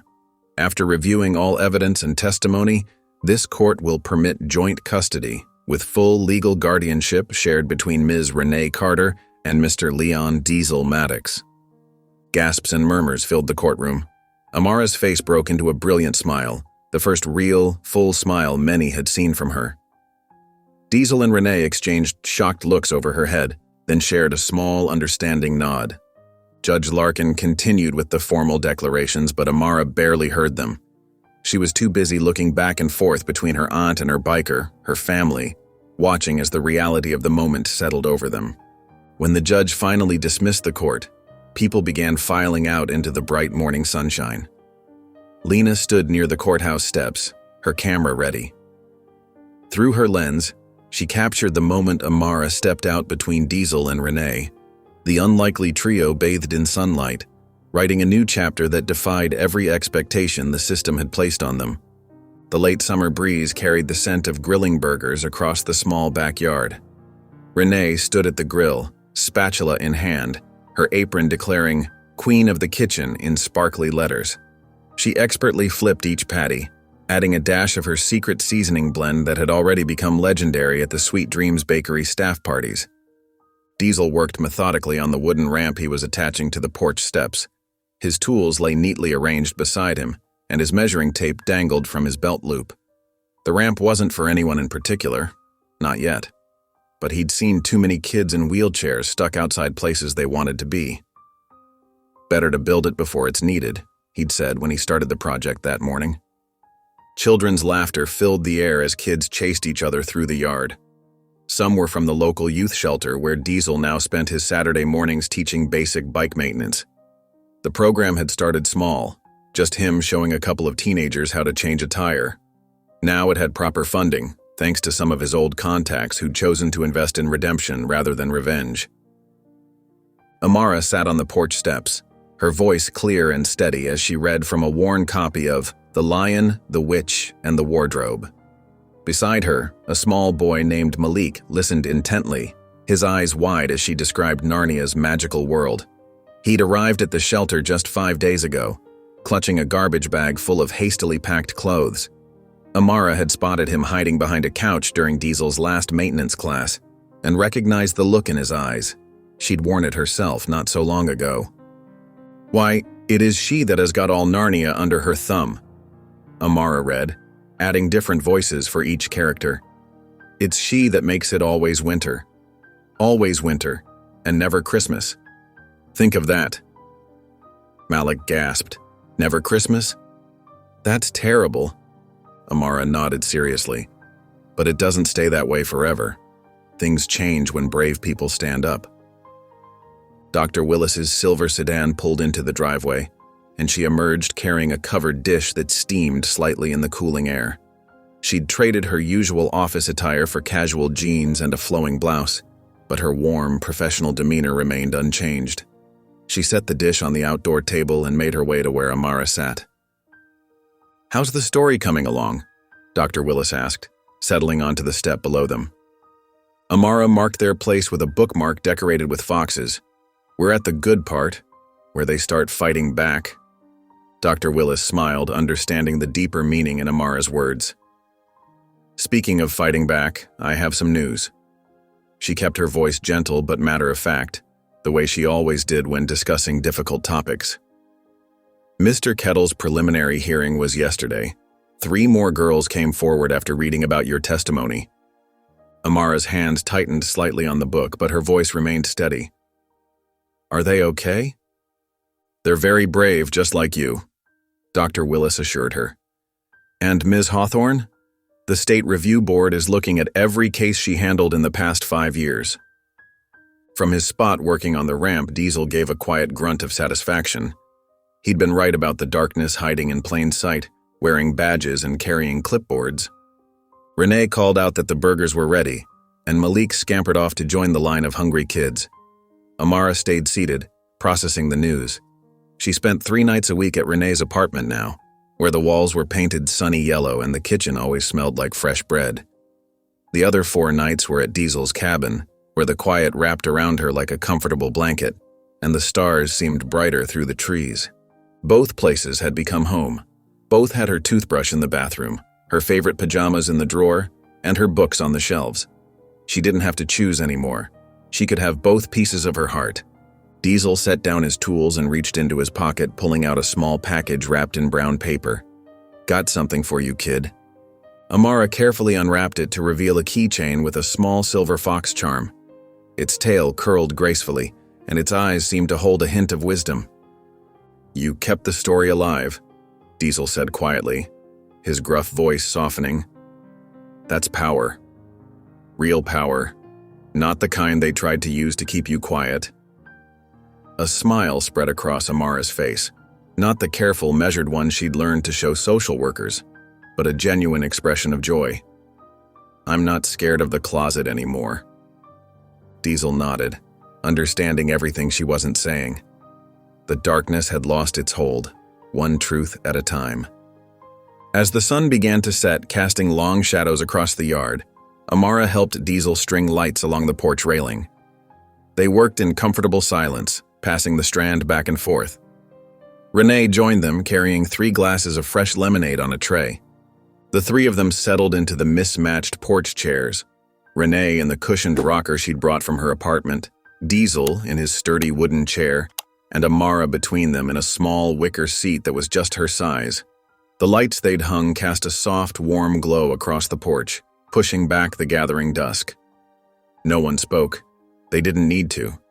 The silence between them had transformed from something tense and uncertain into something peaceful, like the quiet at the end of a long-told story, when all the pieces have finally fallen into place. The lights twinkled above them, reflecting in the lemonade glasses and catching the silver fox that now hung from Amara's belt loop. Somewhere in the distance, a cricket began to chirp its evening song. The sound of children's laughter still echoed from the backyard, where the last games of the day were winding down. They sat together in the growing darkness, 3 unlikely pieces of a family that had chosen each other. Safe, connected, home. The school auditorium buzzed with the nervous energy of children and proud parents. Fluorescent lights hummed overhead, casting a bright glow on the wooden stage where a podium stood waiting. Colorful banners declaring Tell Your Story Day hung from the walls, decorated with student artwork and encouraging phrases. Amara stood backstage, her heart thumping against her ribs. She smoothed down her new dress, a deep purple one Renee had helped her pick out last weekend. Her braids were tied with matching ribbons, and around her neck hung the silver fox charm, now on a delicate chain instead of a keychain. She watched as her classmates took turns at the podium. Jimmy told jokes about his pet hamster. Sarah read a poem about her soccer team. Marcus described his family's move from California. Their stories were simple, straightforward, safe. Amara's fingers trembled as she clutched her note card. She'd written and rewritten her words dozens of times. Dr. Willis had helped her find the right balance. How to tell her truth without revealing too much. How to share her story while protecting herself. Next up, Mrs. Peterson announced, we have Amara Carter. The walk to the podium felt longer than usual. Amara's shoes, practical sneakers that Diesel had insisted on buying a size up for growing room, made soft sounds against the stage floor. She adjusted the microphone, which squeaked slightly, making a few students giggle. From her spot on stage, she could see the whole audience. Renee sat in the middle section, phone already positioned to record, wearing her bakery uniform because she'd come straight from the morning shift. In the very back, towering above the other parents, stood Diesel. He'd traded his usual leather jacket for a clean denim one, and though his tattoos still showed on his neck and hands, he'd made an effort to look presentable for a school event. Amara took a deep breath. The note card shook slightly in her hands, but when she spoke, her voice came out clear and steady. "I used to think no one would pick me," she began. The auditorium fell silent, sensing something different in her tone. That being different made me hard to love. She paused, remembering all the times she'd believed that, all the homes that hadn't worked, all the adults who'd looked past her, all the nights she'd convinced herself she wasn't worth choosing. "But I was wrong," she continued, stronger now. "Someone picked me, then another person did too, and now I get to pick who I become." The words hung in the air for a moment before the applause started. It began slowly, then built into something warm and genuine. Several teachers dabbed at their eyes with tissues. Mrs. Peterson beamed from her spot near the stage stairs. In the audience, Renee held her phone steady despite her misty eyes, determined to capture every second. Diesel's thumbs up from the back was accompanied by a rare, full smile that made his whole face light up. After the assembly, students filtered into the hallways chattering about lunch and recess.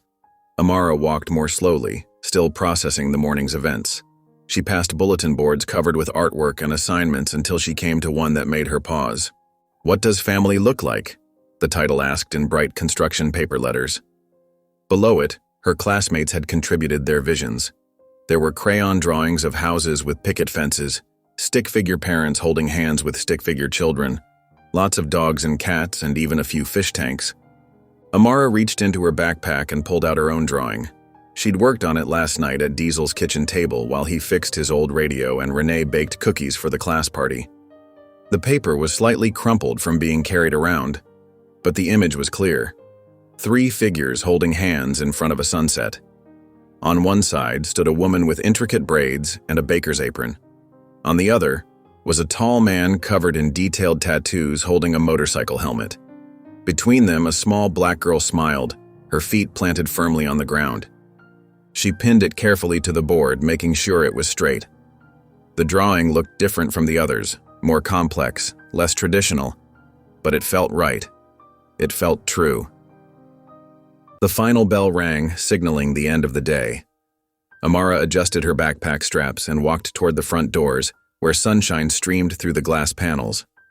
Outside, the familiar sight of Diesel's motorcycle and Renee's sensible sedan parked side by side made her smile. Diesel stood by his bike, helmet tucked under one arm. His presence still drew stares from other parents, but he'd learned to ignore them. Renee leaned against her car door, her baker's apron now dusted with flour from the afternoon shift she was headed to next. Amara walked down the steps, stopping halfway between them. Then, in a movement that felt as natural as breathing, she reached out and took both their hands. "Family doesn't look one way," she said quietly, echoing the words she'd been turning over in her mind all day. "But it always looks like love." If you enjoyed the story of Amara and Diesel, I handpicked this next story that you will enjoy. The story of Amara and Diesel. I handpicked this next story that you will enjoy. Please don't miss this one. Click here to watch it.